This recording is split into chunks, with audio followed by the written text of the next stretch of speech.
Okay, what's up you guys? How's it going? It's Papa, and I do apologize before I even start this video. I know you're probably tired of seeing this deck, but I'm not.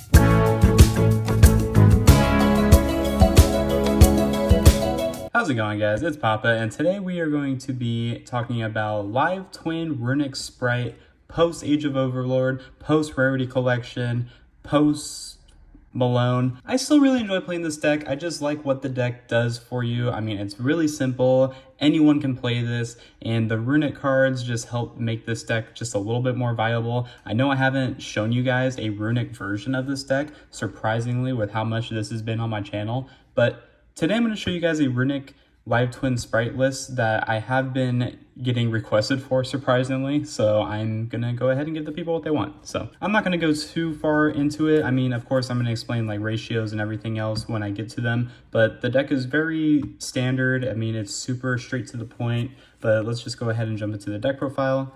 Of course, 3 blue.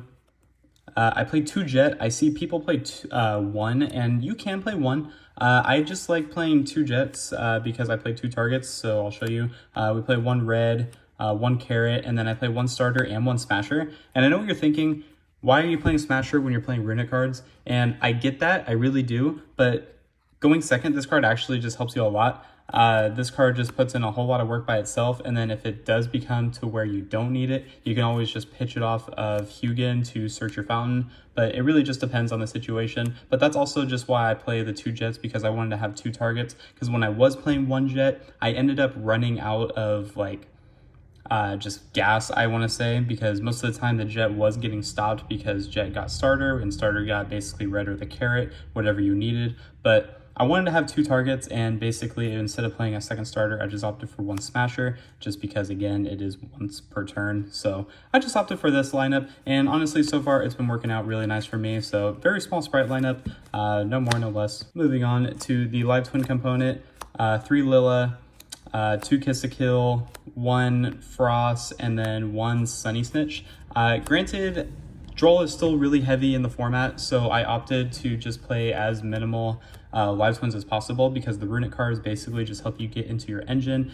into other consistency. I was originally playing 2 Sunny Snitch, but I wanted to keep the deck at 40, which I somehow did. So just playing the 7 Live Twin cards just felt a lot safer. And then also, like, if it comes to it to where you like hard draw this one and like a Spright, then you can use Gigantic to just summon out the Lilla to make your Evil Twin start going off in the extra deck. But it really is just player preference, and I honestly feel like the 7 names is fine. I didn't really see myself needing more, and I definitely didn't see myself needing less. So very small lineup. And of course the fun part of the deck, we play the Runick cards, of course. So we are on 2 Fountain, and then 3 Tip, 3 Flashing Fire, 3 Freezing Curses, 3 Slumber, 3 Destruction, 1 Dispelling. You can play the Hammer. I believe it's Smiting Storm that you can play. I just didn't play Smiting Storm because I just wanted, again, to keep the deck at 40. I'm sorry for this glare. I'm just going to put it right here for right now. But I ended up not really needing the Smiting Storm. I just felt like Dispelling was just too good to play over the Hammer. Everything else is just super self-explanatory. I mean, Tip, Fountain, of course, you have to maximize on those, and then these are just the best cards. I don't play Golden Droplet because, of course, you just don't want to give your opponent any extra cards, and you can't play Allure because Allure is just not good. So, basically, the super self-explanatory, super self-explanatory Runick lineup. I just felt like this was just the optimal way to utilize this package. And I do feel like if you want to play 41, you can definitely play the Smiting Storm, but again, I was just trying to keep the deck at 40. But if you do feel like playing 41, definitely play the Smiting Storm as an extra name, because sometimes you do run out of Runick cards, and realistically in this version of the deck, I am trying to deck the opponent out and make them lose all their resources. So the more Runick cards you draw in this deck, the better. And then since we're at 40, I'm playing 6 non-engine. I'm playing 1 Call by the Grave because Droll is just still so prevalent this format, so you just need to have some kind of answer for Droll. Even if you don't see it, it is what it is, but at least you know that you play it to where there is a chance that you could see it to stop that, and it could also stop Shifter as well. But this was just like this was basically the 40th card in the deck. 1 Talents, you just have so much consistency to where like getting to this just doesn't seem like you wouldn't. if that makes sense. And then 2 droplet and 2 evenly. Again, I wanted to play thrust, so I was originally at 42 playing 1 spiny storm, 1 thrust, so that way the thrust can get you to the second talent, or basically be a 3rd evenly, whatever it may be. But I ended up just keeping the deck at 40 by cutting those cards, and I just honestly really like this ratio. Honestly, the deck's been super solid for me. I've just been playtesting it online and at locals, and the deck's been doing really well. I'm very surprised because I've never actually played this kind of deck with the Runick cards. I mean, I played Spright Runick before, but never with the Live Twins. It's a lot harder to play than I thought it would be, but of course, practice makes perfect, so if you're not practicing, you're not playing perfect. But that's it for the main deck. 40 cards, no more, no less. Moving on to the extra deck, it's very simple. I mean, we play 1 gigantic Spright. You don't really need more. You don't have the space to play more, especially with new additions to the extra deck that I'll show you. We play 1 Super Star Slayer Typhon Sky Crisis. I can't really say his full name fast or I will stutter, so I do apologize. This card's actually really good. This card puts in a lot of work. It makes it to where if you steal a monster with talents, then you just overlay this on top. It just helps you go for more board presence. It's just more things for your opponent to have to deal with. But this card does do a lot of good. Every time I've summoned this, the game has actually just been over.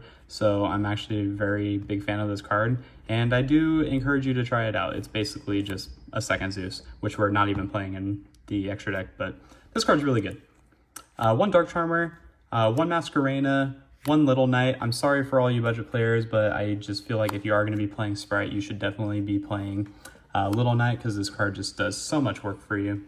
It's just amazing. 1 Muckracker still, because I am on 2 Kiss a Kill and 2 Lilla. Just having the Muckracker there is just another way of getting to the 3rd Kiss a Kill or the 3rd Lilla.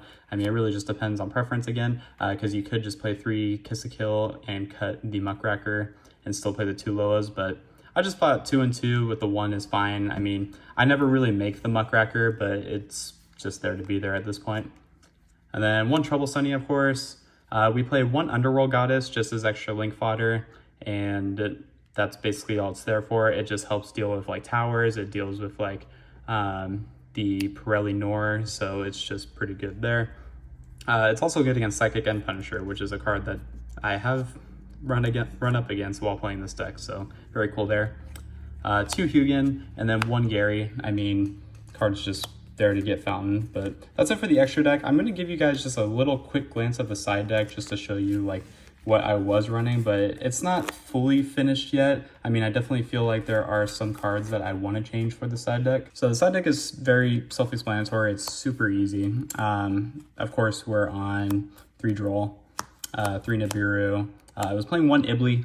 This is just for going first. I mean, having an Ibly lock with Runick cards is basically just a GG for your opponent. You can play Red Resonator if you want to, but again, this has just mainly been for locals. And if I do intend on going to the regional, maybe I'll play test this deck a little bit more. There's a regional in December, but it's the holiday season, so I have no idea if I'm going to go or not. But I would suggest playing a Resonator if you are going to go to a serious event, because there will be people that need a tuner, I guess is the best way of saying it.